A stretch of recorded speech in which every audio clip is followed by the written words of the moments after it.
Hey everybody, and welcome back to our channel. In today's video, we are going to show you how to delete the backup files. Let's begin.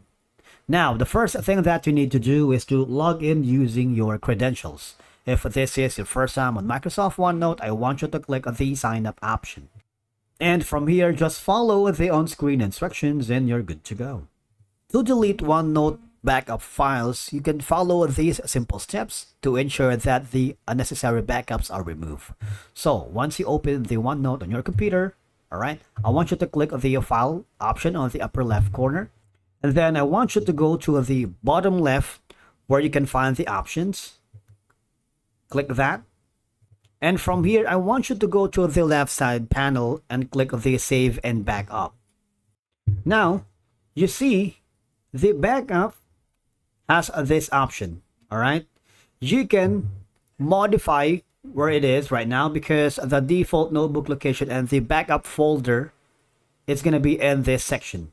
All right, in C folder, and all you're going to do is click the modify button. If you do that, this will forward you to the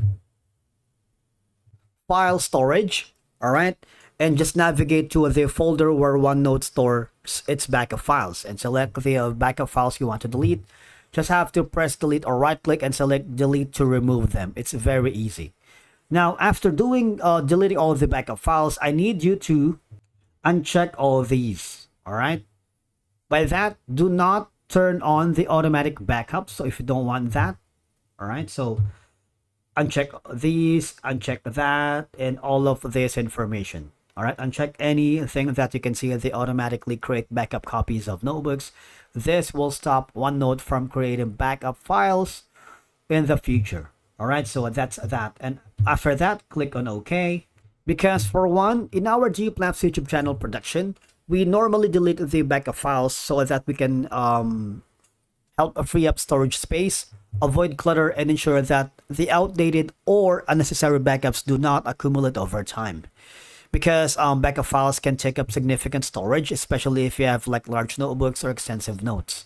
So that's what happens in our account. All right. So if you're one of the organization that has multiple freelancers or team members working on it, deleting old or unnecessary backups reduces the size of your OneNote data storage and helps keep your system organized.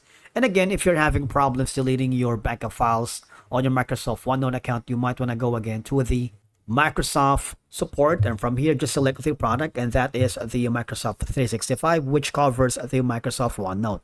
And once you get a hold of the customer support staff, tell them you're having problems deleting your backup files, and they would give you insights and troubleshooting steps on how to fix it. Thank you so much for watching. We will see you in the next one.